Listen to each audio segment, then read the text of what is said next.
I never thought I'd be sitting here trying to make sense of everything I found out about my wife, Lisa.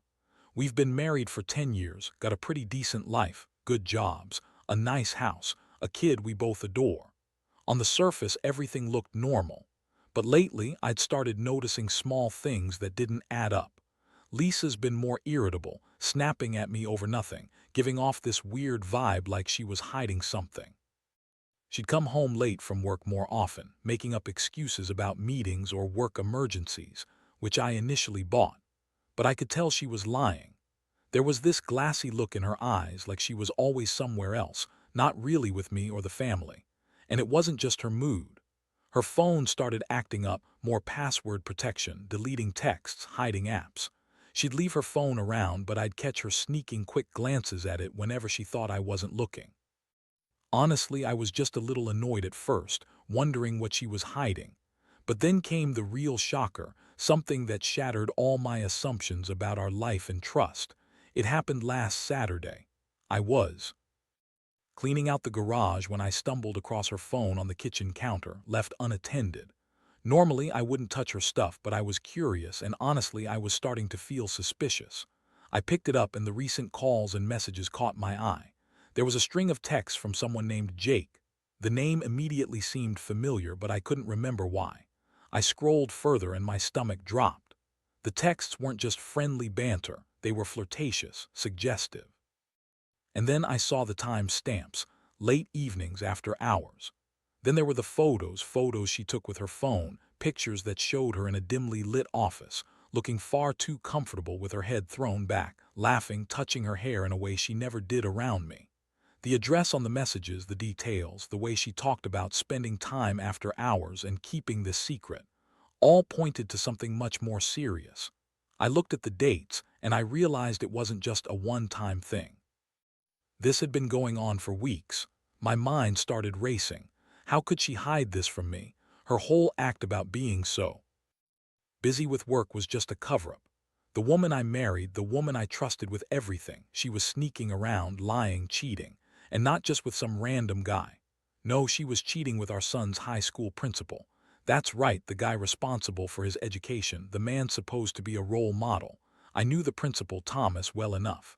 I'd always thought he was a decent guy, maybe a little stiff, but honest. Turns out he's just as dirty as Lisa. What made it worse was the timing. Lisa had suddenly become obsessed with our son's grades, volunteering for every parent-teacher conference, constantly asking about his homework, her interest in his education more than just concern. I now see it as a cover, a way to be around Thomas more. I felt sick. All these feelings, anger, betrayal, confusion, hit me like a freight train. I couldn't believe I'd been so blind, so naive. I'd trusted her completely, and now I had proof she'd been lying from the very beginning. That discovery was the beginning of my nightmare, and I knew I had to confront her. But how do you confront someone you love so much about something so monstrous? That's what I was trying to figure out as I stared at her phone, realizing my life was about to change forever. The moment I stared at those texts and photos, I knew my life had changed forever. I felt like I was trapped in some terrible nightmare I couldn't wake up from. I didn't sleep that night. My mind kept replaying everything I'd just seen. Lisa, my wife, the woman I'd trusted with my life, was out there cheating on me with Thomas, the high school principal who was supposed to be guiding our son, not screwing my wife in some after-hours office. It wasn't just the betrayal. It was the fact that she'd lied to my face for so long. The next day, I decided I had to confront her. I waited until she came home from her work emergency, as she called it. She waltzed in, all chipper and dismissive, like she had no idea what I knew. She started with the usual BS. "Hey, honey, what's wrong? You've been weird lately," she said with that fake concern. I didn't hold back. I laid the phone on the table and told her I knew everything. Her face immediately went pale. She tried her usual quick lies, twisting her words, saying, "That's not what it looks like," or "You're overreacting," but I wasn't having it. I told her I knew about the texts, the pictures, the late nights, everything. Her eyes darted around and she got defensive, telling me she was just stressed with work, that Thomas was a good man, and that I was just jealous or paranoid. That's when I saw the real bitchiness come out. She spat at me that I was never enough, never attentive enough, never good enough, and that she sought comfort elsewhere. She claimed I was distant and boring, that she needed excitement. I couldn't believe the words coming out of her mouth. She was trying to justify her cheating as if that made it okay. At that moment, I felt a rage I'd never known before. It was like a volcano ready to erupt. I told her she was a liar, a cheat, and that I wanted her gone. I told her I'd never forgive her for what she did, that she had destroyed whatever little trust we had left. She kept crying, but it was a fake. Kind of crying, the kind that's just to manipulate and make you feel guilty. I saw through it. I knew her tears were as fake as her promises to change. The worst part, her arrogance. She looked me in the eye and said, "You'll never find anyone better and you won't leave, so you might as well get used to it." That was her attempt to break me, to make me feel powerless. But I wasn't going to let her win. I told her to pack her bags, that I wanted her out of the house by the end of the week. I wasn't going to sit around and be humiliated anymore. I felt hurt, betrayed, angry, every emotion crashing down on me like a storm. As the days went on, I started to see the real Lisa. The woman who always acted like she was so confident, so in control, was just a manipulative bitch. She threw tantrums, lied even more, tried to turn the tables on me, but I didn't fall for it. I knew her game now. Deep down, the betrayal cut so deep I wondered if I'd ever feel normal again. I couldn't stop thinking about how she'd used the trust we built over years to cheat behind my back. It made me sick. How could she do this to us, to our son? I started planning my next move. I wasn't just going to kick her out and forget about it. I was going to make her regret ever crossing me. I wanted her to feel the pain of what she'd done, and I was determined to expose her for what she was, an unfaithful, deceitful, selfish woman. But I also knew I had to be smart about it. This wasn't just about revenge anymore. It was about protecting my dignity and the little family we still had. I had to be prepared for whatever she threw back at me.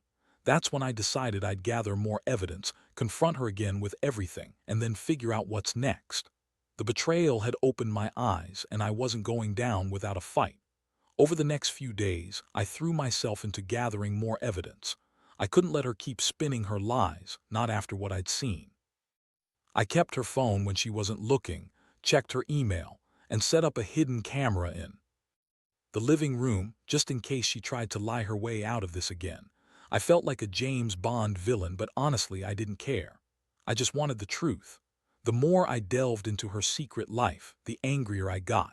Every time I found another message from Thomas, another photo of her in that office, my blood boiled. At the same time, I was trying to keep my emotions in check. I didn't want to blow up prematurely, but it was damn hard. The betrayal felt like a punch to the gut every time I thought about how she'd been lying to me for months, maybe longer. I kept wondering what I'd done wrong, why I wasn't enough. But deep down, I knew it wasn't my fault. She was just a manipulative bitch who wanted what she couldn't have: adventure, excitement, some twisted sense of control. One night, I confronted her again. I told her I knew everything, and I wasn't going to let her keep lying anymore. Her reaction was classic Lisa: defensive, dismissive, and full of excuses. She said Thomas was just a good friend, that I was just overreacting, that I was paranoid and insecure. She looked me dead in the eyes and told me she was doing it because she was bored, that I'd never make her happy, that she deserved better than a boring husband. I was furious.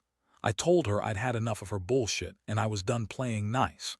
I told her I was going to expose her, and she could either come clean or face the consequences. And then she did something I didn't expect. She started crying, real tears that seemed almost genuine this time. She begged me not to ruin her life, to give her another chance, said she loved me, that it was just a stupid mistake. I looked at her and felt a strange mixture of disgust and sadness. How could someone I loved so much turn into this manipulative liar? I told her she wasn't getting another chance. I told her to get her stuff and leave, and if she ever tried to come back, I'd make sure she regretted it. But here, where things got even more complicated.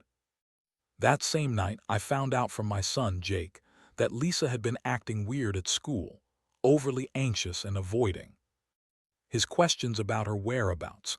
I saw the way Jake looked at me, confused, betrayed. He was only 15, but I could see he felt the tension, the fallout of his mother's actions. It hit me hard. This wasn't just about me anymore. My son was getting caught in the crossfire of this mess. I didn't want him to grow up thinking his mother was some kind of adulterous cheat. I had to handle this carefully, even if I was boiling inside.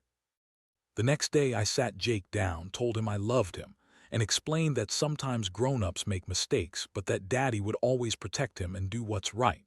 I promised I'd take care of everything, even if that meant going through some rough times. I also told him I wasn't going to be the kind of dad who just lets things slide.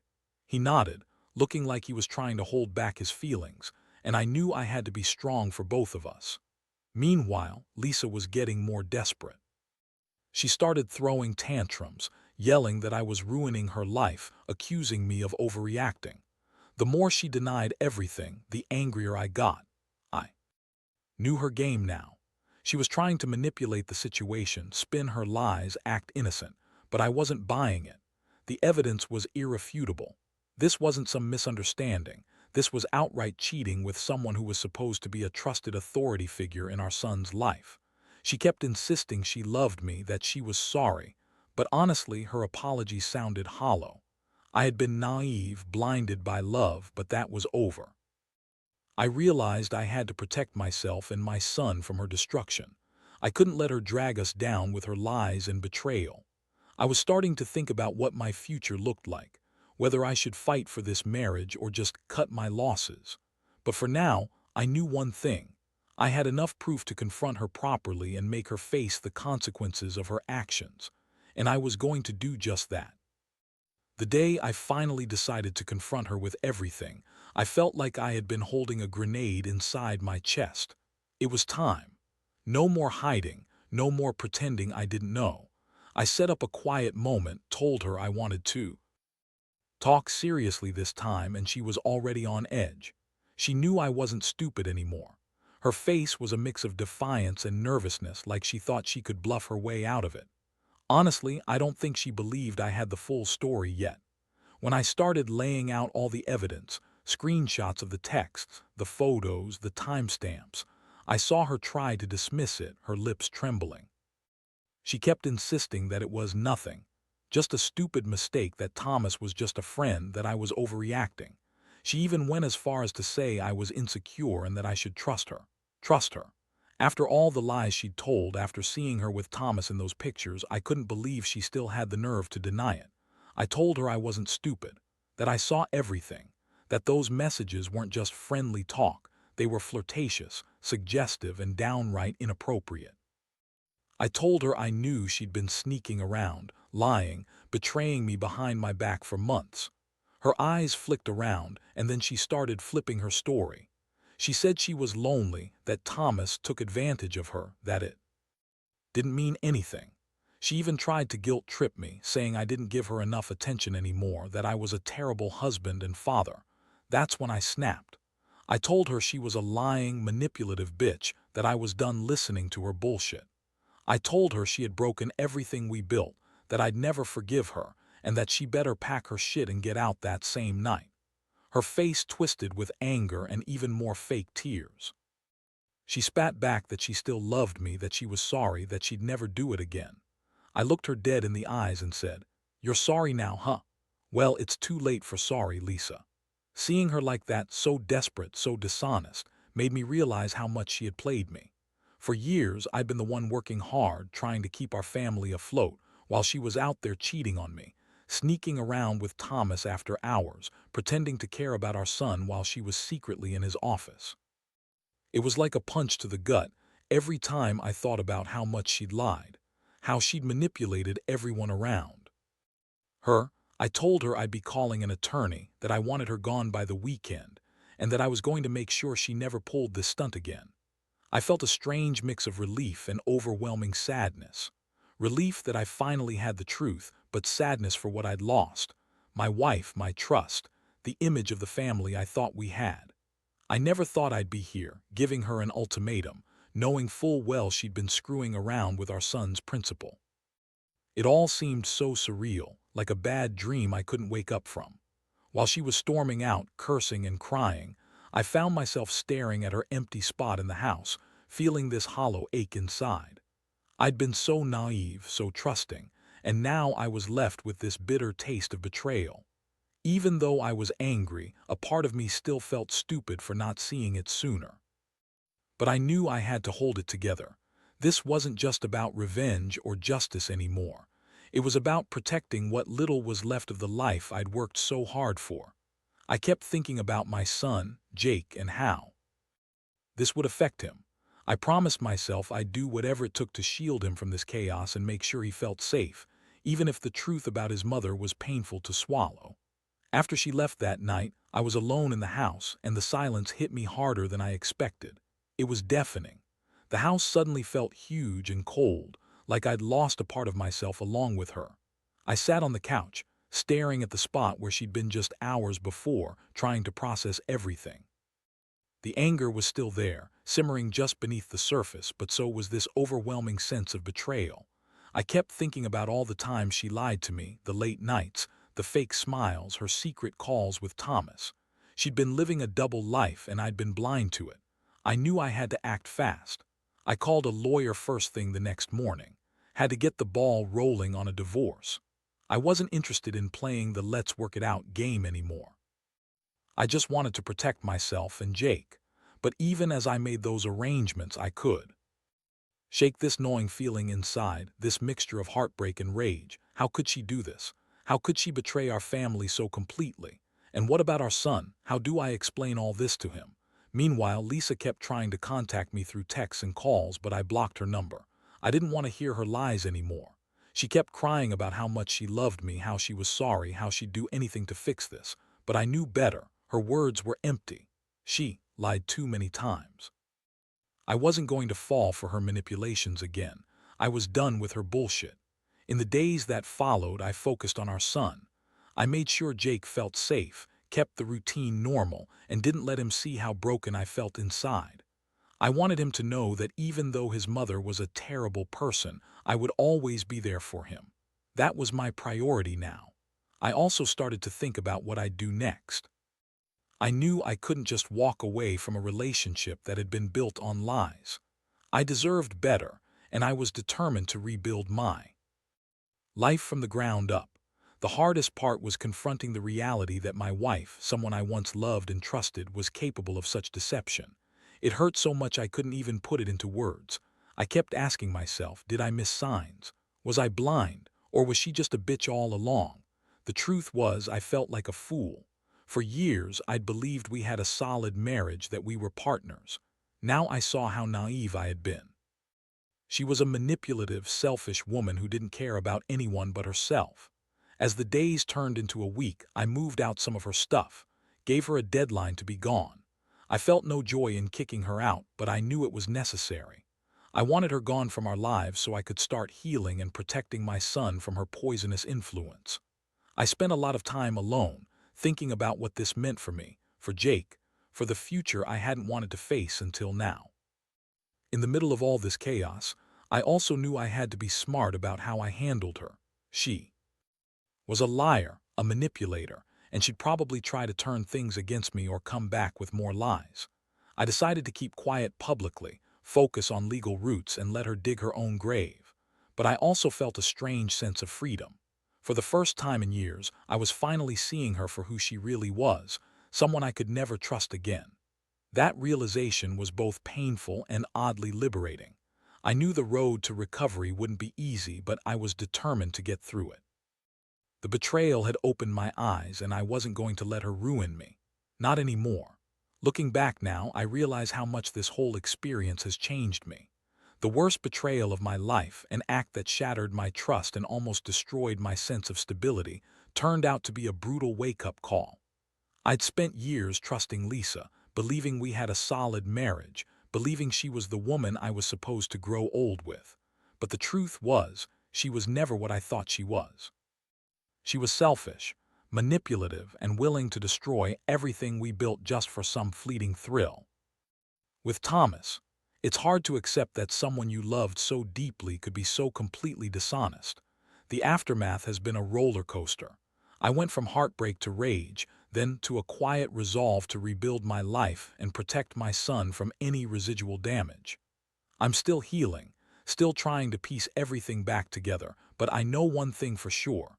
I will never let anyone betray me like that again.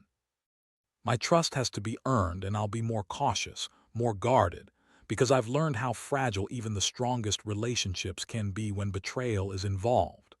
The thing I want to say to anyone reading this: if you're in a similar situation, don't ignore the red flags. Don't dismiss your gut feelings. And if you find proof of someone's betrayal, don't hesitate to stand up for yourself. Protect your dignity, your sanity, and your family. Because at the end of the day, even if it hurts like hell, facing the truth, no matter how ugly, is better than living in a lie. I've learned that the hard way. I also realize now that forgiveness isn't always possible or necessary. Sometimes people show their true colors and you have to accept that they're not the person you thought they were. Moving on isn't about forgetting. It's about learning to live with what's happened and making sure you don't let it destroy you. I'm still working on that, still trying to find peace, but I know I'll get there. So, to anyone out there dealing with betrayal, whether it's cheating, lies, or manipulation, know that you're not alone. Trust your instincts, gather your evidence, and do what you need to do for your own sake. Your life doesn't have to be defined by someone else's lies. You're stronger than you think, and in the end, the truth will set you free.